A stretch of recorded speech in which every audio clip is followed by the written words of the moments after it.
ตามติดชีวิตคนลาวในไทยมื้อนี้จะพาทุกคนไปย่างไปแล่นออกกำลังกายตอนเช้าและหาหยังกินกัน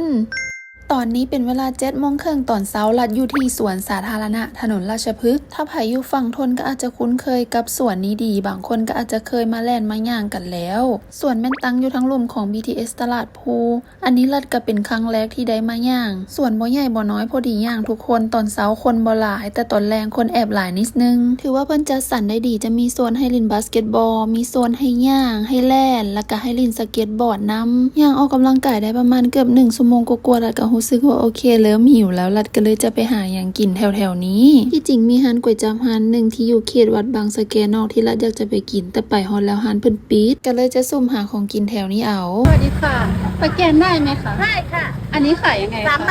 25เอา3 ใบค่ะได้จ้ะ